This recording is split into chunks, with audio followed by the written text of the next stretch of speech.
ജനങ്ങൾക്കൊപ്പം.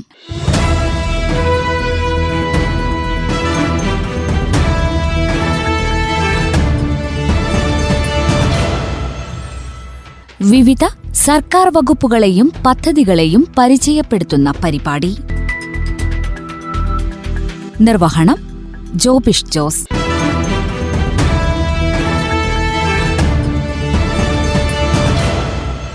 കൺസ്യൂമർ കോടതിയിലെ വിവിധ സേവനങ്ങൾ എന്ന വിഷയത്തിലുള്ള പരിപാടിയുടെ അവസാന ഭാഗത്തിലേക്ക് സ്വാഗതം. ഒരു ഉപഭോക്താവ് കബളിപ്പിക്കപ്പെട്ടു അല്ലെങ്കിൽ വഞ്ചിക്കപ്പെട്ടു എന്ന് തിരിച്ചറിഞ്ഞാൽ കൺസ്യൂമർ കോർട്ടിൽ എങ്ങനെ പരാതിപ്പെടാം, പരാതി തയ്യാറാക്കുമ്പോൾ ശ്രദ്ധിക്കേണ്ട കാര്യങ്ങൾ എന്തൊക്കെ എന്ന ചോദ്യത്തിനുള്ള ഉത്തരമാണ് ഈ പരിപാടിയുടെ കഴിഞ്ഞ അധ്യായത്തിൽ പറഞ്ഞു നിർത്തിയത്. ഈ ചോദ്യത്തിനുള്ള ഉത്തരം ഇന്ന് ഈ പരിപാടിയിലൂടെ തുടർന്ന് കേൾക്കാം. ഒപ്പം കൂടുതൽ സേവനങ്ങളെക്കുറിച്ചും പ്രവർത്തനങ്ങളെക്കുറിച്ചും അറിയാം. സംസാരിക്കുന്നു AS Subhakan, member consumer court, Wayanad. പരാതിയിൽ പറയുന്ന കാര്യങ്ങൾ തെളിയിക്കുന്നതിന് ഏതൊക്കെ രേഖകളാണോ പരാതിക്കാരൻ ഹാജരാക്കാൻ ഉദ്ദേശിക്കുന്നത്, ആ ഹാജരാക്കേണ്ട രേഖകളുടെ ഒറിജിനലും ഓരോ കോപ്പിയും സമർപ്പിക്കണം. പരാതികളിലെല്ലാം പരാതിക്കാരൻ ഒപ്പുവെച്ചിരിക്കണം. പരാതിക്കാരൻ നേരിട്ട് ഒപ്പിടാത്ത യാതൊരു പരാതികളും കോടതിയിൽ സ്വീകരിക്കുന്നതല്ല. സംസ്ഥാനത്തിന് പുറത്തുള്ളവർ ഇംഗ്ലീഷിലാണ് പരാതി സമർപ്പിക്കേണ്ടത്. സംസ്ഥാനത്തിനകത്തുള്ള ആൾക്കാർക്ക് ഇംഗ്ലീഷിലോ അല്ലെങ്കിൽ മലയാളത്തിലോ പരാതി സമർപ്പിക്കാവുന്നതാണ്. പരാതിക്കാരുടെയും എതിർകക്ഷികളുടെയും പൂർണ്ണമായ മേൽവിലാസം പിൻകോഡ് സഹിതം പരാതിയിൽ രേഖപ്പെടുത്തിയിരിക്കണം. പരാതി സമർപ്പിക്കുമ്പോൾ ഒരു ഉപഭോക്താവിന് അടയ്ക്കേണ്ടി വരുന്ന ഫീസുകളെക്കുറിച്ച് പറയാം. ഒപ്പം സൗജന്യ സേവനങ്ങളെക്കുറിച്ചും. 5 ലക്ഷം വരെ മൂല്യമുള്ള കേസുകളിൽ ഇവര് ഫീസ് അടയ്ക്കേണ്ടതില്ല. കോടതിയിൽ നേരിട്ട് വെള്ളപ്പേപ്പറിൽ അപേക്ഷ കൊടുത്താൽ മാത്രം മതി. അല്ലാതെ കോടതിയിൽ ഫീസ് അടയ്ക്കേണ്ട കാര്യമില്ല. മറ്റ് സിവിൽ കോടതികളിൽ ആണെങ്കിൽ, മുൻസിഫ് കോടതിയോ അതുപോലുള്ള കോടതികളിലാണ് എങ്കിൽ വലിയ എമൗണ്ട് കോർട്ട് ഫീ ആയി ഓരോരുത്തരും അടയ്ക്കേണ്ടി വരും. ഇവിടെ 5 ലക്ഷം രൂപ വരെയുള്ള കേസുകൾക്ക് ഫീസ് അടയ്ക്കേണ്ടതില്ല. 5 ലക്ഷത്തിന് മുകളിൽ വരുന്ന കേസുകൾക്ക് നിസ്സാരമായ 200 രൂപ, 400 രൂപ, 1000 രൂപ, 2000 രൂപ, 2500 രൂപ ഇങ്ങനെയുള്ള ലളിതമായ തുക, ചെറിയ തുക മാത്രം കോടതി ഫീസായിട്ട് അടച്ചാൽ മതിയാവും. അതുപോലെ ഒരു ഉപഭോക്താവിന് എങ്ങനെ നീതി നടപ്പാക്കി കിട്ടുന്നു, കോടതി ഉത്തരവുകളുടെ ഒരു സ്വഭാവം പറയാം. ഉപഭോക്തൃ കോടതി ഉത്തരവ് പുറപ്പെടുവിക്കുന്നത് പല തരത്തിലാകാം. അതിലെ കേസുകൾ 2 കക്ഷികളും പറയാനുള്ള കാര്യങ്ങൾ കോടതി മുമ്പാകെ ബോധിപ്പിച്ചു കഴിഞ്ഞാൽ നിലവിലുള്ള നിയമത്തിൻ്റെയും സാമാന്യ നീതിയുടെയും അടിസ്ഥാനത്തിൽ ആരുടെ ഭാഗത്താണ് വീഴ്ച വന്നിരിക്കുന്നത്, ആ വീഴ്ച മനസ്സിലാക്കി കഴിഞ്ഞാൽ ഉപഭോക്താവിൻ്റെ ഭാഗത്ത് അയാൾ പറഞ്ഞിരിക്കുന്ന ആരോപണങ്ങൾ അല്ലെങ്കിൽ അയാളുടെ പരാതിയിൽ കഴമ്പുണ്ട് എന്ന് മനസ്സിലാക്കി കഴിഞ്ഞാൽ അയാൾ നൽകിയ തുക, കച്ചവടക്കാരന് നൽകിയ തുക തിരിച്ചു നൽകുവാൻ ഉത്തരവാകും. അതല്ല എങ്കിൽ ഏതെങ്കിലും ഒരു സാധനങ്ങൾക്ക് ചെറിയ കംപ്ലൈൻ്റ് ആണ് വന്നിരിക്കുന്നതെങ്കിൽ അത് റിപ്പയർ ചെയ്ത് കൊടുക്കുവാൻ നമ്മൾ ഉത്തരവ് നൽകും. അതല്ല ഏതെങ്കിലും ഒരു സാധനം വാങ്ങിയതിന് നിർമ്മാണത്തിൽ വൈകല്യമുണ്ട് എങ്കിൽ ആ മോശമായി നിർമ്മിച്ച സാധനങ്ങൾ മാറ്റി പുതിയ സാധനങ്ങൾ പകരം കൊടുക്കുവാൻ നമ്മൾ ഉത്തരവ് നൽകും. അതുപോലെ തന്നെ പണം തിരിച്ചു കൊടുക്കേണ്ടതുണ്ട് എങ്കിൽ ആ പണത്തിന് ആനുപാതികമായി നിലവിലുള്ള നിരക്കിൽ, കോടതി നിശ്ചയിക്കുന്ന നിരക്കിൽ പലിശ കൊടുക്കുവാൻ ഉത്തരവ് പുറപ്പെടുവിക്കും.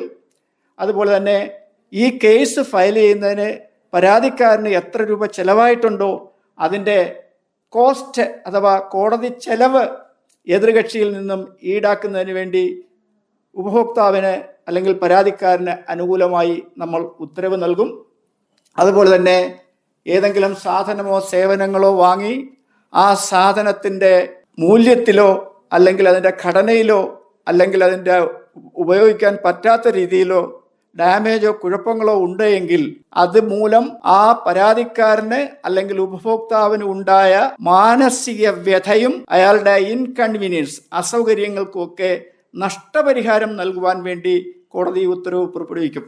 ഇങ്ങനെ പല രീതിയിൽ ഒരു ഉപഭോക്താവിന് അനുകൂലമായി ഉപഭോക്തൃ കോടതിയിൽ നിന്നും ഉത്തരവ് ലഭിക്കുന്നതാണ്. അതുപോലെ സാറേ, കോടതി ഉത്തരവുകളിൽ ആക്ഷേപമുണ്ടെങ്കിൽ എങ്ങനെ പുനഃപരിശോധനയ്ക്ക് കൊടുക്കാം, അപ്പീൽ എവിടെ ഫയൽ ചെയ്യാം, ഫയൽ ചെയ്യുമ്പോൾ ശ്രദ്ധിക്കേണ്ട കാര്യങ്ങൾ എന്തൊക്കെ? ഒരു ഉത്തരവ് കോടതി പുറപ്പെടുവിച്ചു കഴിഞ്ഞാൽ ആ ഉത്തരവിന്മേൽ ഏതെങ്കിലും ആക്ഷേപം ഉണ്ട് എങ്കിൽ അത് പുനഃപരിശോധിക്കുന്നതിന് വേണ്ടി ഒരു റിവ്യൂ ഹർജി ഈ ഉത്തരവ് പുറപ്പെടുവിച്ച കോടതിയിൽ തന്നെ കൊടുക്കുവാൻ കക്ഷികൾക്ക് അവകാശമുണ്ടായിരിക്കുന്നതാണ്. റിവ്യൂ ഹർജി കൊടുക്കുന്നില്ല എങ്കിൽ ഈ ഉത്തരവിനെതിരെ തന്നെ ആക്ഷേപം പൂർണ്ണമായും ഉണ്ട് എങ്കിൽ ഇതിന്റെ അപ്പീൽ ഫയൽ ചെയ്യേണ്ടത് സംസ്ഥാന ഉപഭോക്തൃ കോടതിയിലാണ്. അത് 45 ദിവസത്തിനകം പരാതി അപ്പീൽ ഫയൽ ചെയ്തിരിക്കണം. അതായത് ജില്ലാ ഉപഭോക്തൃ കോടതി പുറപ്പെടുവിച്ച ഒരു ഉത്തരവിന്മേൽ ആക്ഷേപമുള്ള പക്ഷം അതിനെതിരെ സംസ്ഥാന ഉപഭോക്തൃ കോടതിയിൽ ജില്ലാ ഉപഭോക്തൃ കോടതി ഉത്തരവ് പുറപ്പെടുവിച്ച ദിവസം മുതൽ 45 ദിവസത്തിനകം പരാതി ബോധിപ്പിച്ചിരിക്കണം. അങ്ങനെ അപ്പീൽ ബോധിപ്പിച്ചിരിക്കണം. അങ്ങനെ അപ്പീൽ സമർപ്പിക്കുമ്പോൾ ജില്ലാ ഉപഭോക്തൃ കോടതി വിധിച്ചിരിക്കുന്ന തുക എത്രയാണോ ആ തുകയുടെ പകുതി 50% സംസ്ഥാന ഉപഭോക്തൃ കോടതിയിൽ കെട്ടിവെക്കേണ്ടതായിട്ട് വരും, ഡെപ്പോസിറ്റ് ചെയ്യേണ്ടതായിട്ട് വരും. അതുപോലെ തന്നെ സംസ്ഥാന ഉപഭോക്തൃ കോടതിയുടെ ഉത്തരവിനെതിരെ ആക്ഷേപമുണ്ടെങ്കിൽ ദേശീയ ഉപഭോക്തൃ കോടതിയിലും ഒരു സെക്കൻഡ് അപ്പീൽ, രണ്ടാമത് അപ്പീൽ സമർപ്പിക്കാവുന്നതാണ്. ഏറെ പ്രധാനപ്പെട്ട മറ്റൊരു കാര്യം, കൺസ്യൂമർ കോർട്ടിൽ ഒരു ഉപഭോക്താവ് പരാതി ഫയൽ ചെയ്തു കഴിഞ്ഞാൽ എത്ര കാലയളവിനുള്ളിൽ തൻ്റെ പരാതി തീർപ്പാക്കി കിട്ടും? പരമാവധി 90 ദിവസത്തിനകം അതിന്മേൽ തീർപ്പ് കൽപ്പിച്ച് ഉപഭോക്താവിന് ഒരു വിധി നൽകണം എന്നാണ് വ്യവസ്ഥ ചെയ്തിട്ടുള്ളത്. എന്നാൽ 90 ദിവസത്തിനകം വിധി നൽകുവാൻ കഴിയാത്ത ചില സാഹചര്യങ്ങൾ ഉണ്ടാകാറുണ്ട്. അതായത് ഈ പരാതി സംബന്ധിച്ച് കൂടുതൽ തെളിവെടുപ്പിന്റെ ഭാഗമായിട്ട് ഒരു എക്സ്പെർട്ട് കമ്മീഷണറെ ഉപയോഗിച്ചോ അല്ലെങ്കിൽ ഒരു അഡ്വക്കേറ്റ് കമ്മീഷണറെ ഉപയോഗിച്ചോ അല്ലെങ്കിൽ മറ്റെന്തെങ്കിലും ടെസ്റ്റിംഗ് നടത്തിയോ ലാബ് ടെസ്റ്റിംഗ് നടത്തിയോ ഒക്കെ കേസ് തെളിയിക്കേണ്ട ആവശ്യമുണ്ടെങ്കിൽ 5 മാസം വരെ ഇത് നീട്ടിക്കൊണ്ടുപോകാം എന്നാണ് വ്യവസ്ഥ നിയമത്തിൽ അനുശാസിക്കുന്നത്. എന്നാൽ പലപ്പോഴും പല കാരണങ്ങളാൽ അത് ഉപഭോക്താവിൻ്റെ ഭാഗത്തു നിന്ന് വരുന്ന വീഴ്ച മൂലമോ അല്ലെങ്കിൽ എതിർകക്ഷിയുടെ ഭാഗത്തു നിന്ന് വരുന്ന വീഴ്ച മൂലമോ അല്ലെങ്കിൽ ഇവരുടെ രണ്ടുപേരുടെയും ഭാഗത്തു നിന്ന് അല്ലാതെയാണെങ്കിൽ പോലും അവിചാരിതമായി ഉണ്ടാകുന്ന ചില സംഭവവികാസങ്ങളുടെ അടിസ്ഥാനത്തിലും പലപ്പോഴും ഈ സമയത്തിനകം കേസുകൾ തീർപ്പാക്കാൻ കഴിയാത്ത സ്ഥിതിവിശേഷവും ഇപ്പോൾ നിലവിലുണ്ട്. എന്നാലും ഉപഭോക്തൃ കോടതികൾ കേസുകൾ പരമാവധി ഈ നിശ്ചിത സമയത്തിനകം പരിഹരിക്കുന്നതിന് വേണ്ടി ശ്രമിക്കാറുണ്ട്. കൺസ്യൂമർ കോടതിയിലെ ഏറെ ശ്രദ്ധേയമായ ഒരു കാര്യം, വക്കീലില്ലാതെയും നമുക്ക് നേരിട്ട് വാദിക്കാമെന്നുള്ളതാണ്. എങ്ങനെ നമുക്കത് സാധിക്കും? അത്തരത്തിലുള്ള നിയമങ്ങളെക്കുറിച്ച് പറയാം. സാധാരണ ഒരു കേസിൽ കോടതിയിൽ ഹാജരാകുന്നത് വക്കീൽ മുഖാന്തരമാണ്. എന്നാൽ ഓരോ വ്യക്തികളുടെയും കേസുകൾ അവർക്ക് തന്നെ നേരിട്ട് നടത്തുന്നതിന് നിയമവ്യവസ്ഥയുണ്ട്. പ്രത്യേകിച്ച് ഉപഭോക്തൃ കോടതിയിൽ ഒരു വക്കീലിൻ്റെ ആവശ്യം തന്നെയില്ല. ഏതൊരു ഉപഭോക്താവിനും അവൻ്റെ കേസ് സ്വന്തമായിട്ട് വാദിക്കുന്നതിനും ആ കേസ് തെളിയിക്കുന്നതിനും സാധിക്കും. അതിനു വേണ്ടിയിട്ട് പരിജ്ഞാനമില്ല എങ്കിൽ ഉപഭോക്തൃ കോടതികളോടനുബന്ധിച്ച് പ്രവർത്തിക്കുന്ന ഓഫീസുകളിൽ നിന്നും പൊതുജനങ്ങൾക്കും ഉപഭോക്താവിനും ആവശ്യമായിട്ടുള്ള വിവരങ്ങൾ നൽകാറുണ്ട്.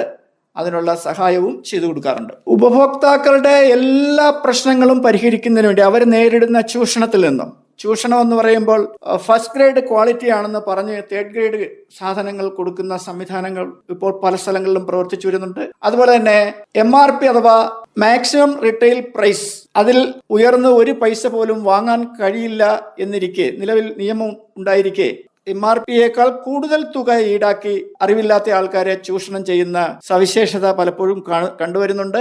അതുപോലെ തന്നെ MRP മേൽ വേറെ പേപ്പർ ഒട്ടിച്ച് തിരുത്തി ആ കച്ചവടക്കാരന് ഇഷ്ടമുള്ള തുക എഴുതി കൂടുതൽ തുക ഈടാക്കിക്കൊണ്ട് പൊതുജനങ്ങളെ ചൂഷണം ചെയ്യുന്ന സ്ഥിതിവിശേഷങ്ങൾ റിപ്പോർട്ട് ചെയ്യപ്പെടുന്നുണ്ട്. അതുപോലെ തന്നെ പൊട്ടിയതും പൊളിഞ്ഞതും ക്വാളിറ്റി ഇല്ലാത്തതുമായ സാധനങ്ങൾ കൊടുക്കാറുണ്ട്.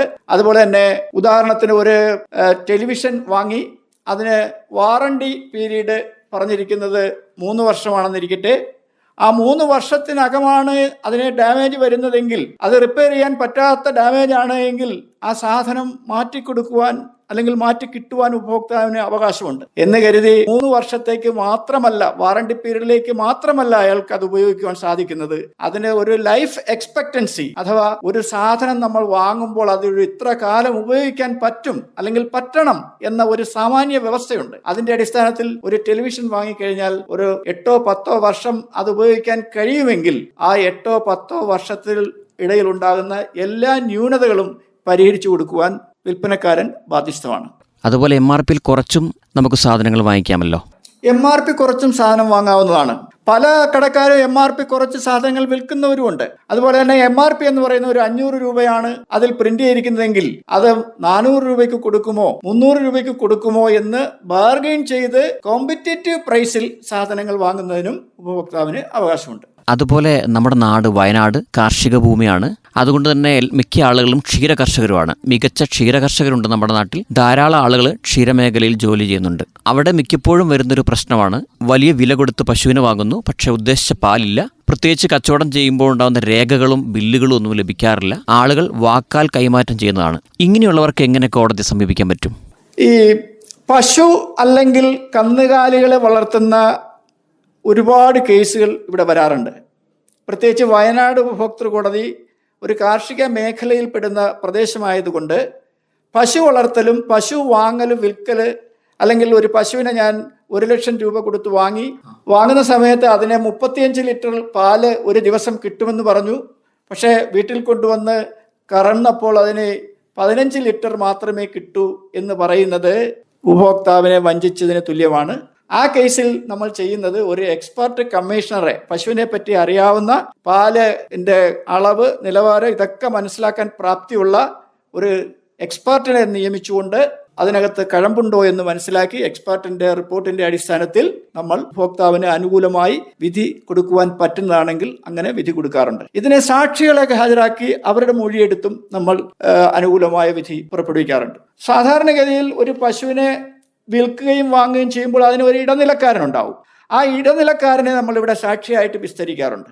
അപ്പോൾ അയാൾ പറയുന്ന കാര്യങ്ങളും ഇത് കൂടാതെ വാങ്ങുന്നയാളിന്റെ കൂടെ ചിലപ്പോൾ സാക്ഷികൾ ആരെങ്കിലും പോയിട്ടുണ്ടാവും, അയാൾ പറയുന്ന മൊഴികളും ഇതിന്റെ അവർ രേഖപ്പെടുത്തിയിരിക്കുന്ന കരാറുകൾ എന്തെങ്കിലും ഉണ്ടെങ്കിൽ, പശു വിൽപ്പന സംബന്ധിച്ചുള്ള കച്ചീട്ട് വല്ലതും ഉണ്ടെങ്കിൽ അതുമെല്ലാം പരിഗണിച്ച് ഉത്തമ വിശ്വാസത്തോടുകൂടി ശരിയായ രീതിയിൽ വസ്തുതകൾ മനസ്സിലാക്കി സാമാന്യ നീതി ഉറപ്പുവരുത്തി ഉപഭോക്താവിന് സംരക്ഷണം നൽകാറുണ്ട്. സാറ് പറഞ്ഞിടത്തോളം വളരെ ഉദാരമായ നിയമങ്ങളാണ് നമുക്കുള്ളത്. മാത്രമല്ല വൈവിധ്യങ്ങളായ വ്യവസ്ഥകളാണ്. ഒരു ഉപഭോക്താവ് ഒരിക്കലും പറ്റിക്കപ്പെടാൻ പാടില്ല നമ്മുടെ സമൂഹത്തിൽ നിന്ന് നിർബന്ധമുള്ളതുപോലെയാണ് നമ്മുടെ സംവിധാനങ്ങൾ പ്രവർത്തിക്കുന്നത് എന്നുള്ളത് അഭിമാനാർഹമാണ്. എന്നാൽ മറ്റൊരു വശം കൂടിയുണ്ട്. ഈ വ്യവസ്ഥകളും നിയമങ്ങളും ഒന്നും നമ്മുടെ ഉപഭോക്താക്കളിൽ ഭൂരിഭാഗം ആൾക്കും അറിയില്ല. ആളുകൾ ഇപ്പോഴും പറ്റിക്കപ്പെടുന്നു, കബളിപ്പിക്കപ്പെടുന്നു. എത്രത്തോളം ബോധവൽക്കരണം നമ്മുടെ സംവിധാനങ്ങൾ നടത്തുന്നുണ്ട് ഈ കാര്യത്തിൽ? ഡിപ്പാർട്ട്മെന്റ് ഓഫ് കൺസ്യൂമർ അഫയേഴ്സ് മുഖാന്തരമാണ് അവരാണ് അതിന്റെ പ്രവർത്തനം ഏകോപിപ്പിക്കുന്നത്. ഓഡിയോ വിഷ്വൽ ക്യാമ്പയിൻസ്, അതായത് ദൃശ്യ ശ്രവ്യ മാധ്യമങ്ങളിലൂടെയും കൺസ്യൂമർ വിദ്യാഭ്യാസം നൽകിക്കൊണ്ടും അതുപോലെ തന്നെ പരസ്യങ്ങൾ നൽകിക്കൊണ്ടും ഉപഭോക്താക്കൾക്ക് ബോധവൽക്കരണം നടത്തി വരുന്നുണ്ട്. നമ്മുടെ ഉപഭോക്താക്കളുടെ അവകാശങ്ങൾ സംരക്ഷിക്കുന്നതിന് വേണ്ടിയിട്ടുള്ള ഒരു സ്ലോഗൻ, ഒരു മുദ്രാവാക്യം എന്ന് പറയുന്നത് വേക്കപ്പ് കൺസ്യൂമർ വേക്കപ്പ്, അല്ലെങ്കിൽ ഉണരൂ ഉപഭോക്താവെ ഉണരൂ എന്നുള്ള.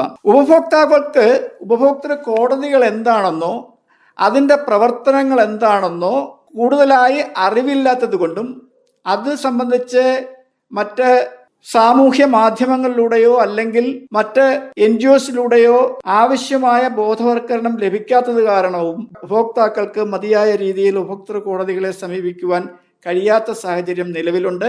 അതിന് സന്നദ്ധ സംഘടനകളെല്ലാം ഉണർന്ന് പ്രവർത്തിക്കണമെന്നും സമൂഹത്തിലെ താഴെത്തട്ടിലുള്ള ആൾക്കാർക്ക് ഇത് സംബന്ധിച്ച് കൂടുതൽ ബോധവൽക്കരണം ഉണ്ടായെങ്കിൽ മാത്രമേ വിദ്യാഭ്യാസ നിലവാരത്തിൽ താഴെത്തട്ടിൽ നിൽക്കുന്ന ആൾക്കാർക്കും സാധാരണ ജനങ്ങൾക്കും ഈ നിയമം കൊണ്ടും ഈ കോടതികൾ കൊണ്ടും പ്രയോജനം ഉണ്ടാകുകയുള്ളൂ എന്നുമാണ് എനിക്ക് ഇത് സംബന്ധിച്ച് പറയുവാനുള്ളത്. ഒരു ഉപഭോക്താവിനെ സംബന്ധിച്ചിടത്തോളം അവനെ ചൂഷണത്തിൽ നിന്ന് സംരക്ഷിക്കേണ്ടത് ഭരണകർത്താക്കളുടെയും ഇത്തരം കോടതികളുടെയും അതുപോലെ തന്നെ സന്നദ്ധ സംഘടനകളുടെയും ഒരു ഉത്തരവാദിത്വമാണ്. അതിനുവേണ്ടി നമുക്ക് സാധിക്കട്ടെ എന്ന് ഞാൻ ആശിക്കുകയാണ്.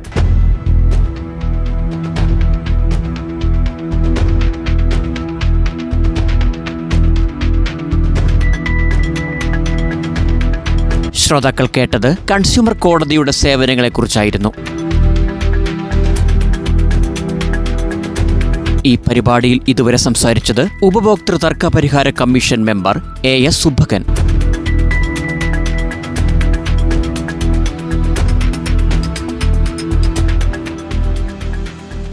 സാധനങ്ങൾ വാങ്ങുന്നവരും വിൽക്കുന്നവരും ഏറെ ശ്രദ്ധിക്കേണ്ടതുണ്ട്. നിയമവും ചട്ടങ്ങളും എല്ലാവരും പാലിക്കേണ്ടതാണ്. പറ്റിക്കാതെ പറ്റിക്കപ്പെടാതെ തലയുയർത്തി നമുക്ക് ജീവിക്കാം.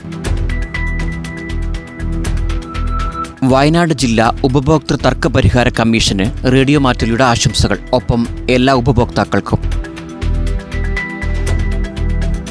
ഈ പരിപാടി ഇവിടെ പൂർണ്ണമാകുന്നു. വീണ്ടും നമ്മുടെ സർക്കാരിലെ മറ്റൊരു വകുപ്പിന്റെ സേവനങ്ങളും പദ്ധതികളുമായി കാണാം. നന്ദി, നമസ്കാരം.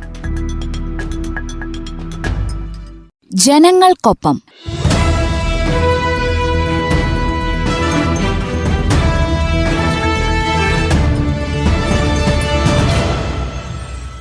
വിവിധ സർക്കാർ വകുപ്പുകളെയും പദ്ധതികളെയും പരിചയപ്പെടുത്തുന്ന പരിപാടി. നിർവഹണം ജോബിഷ് ജോസ്.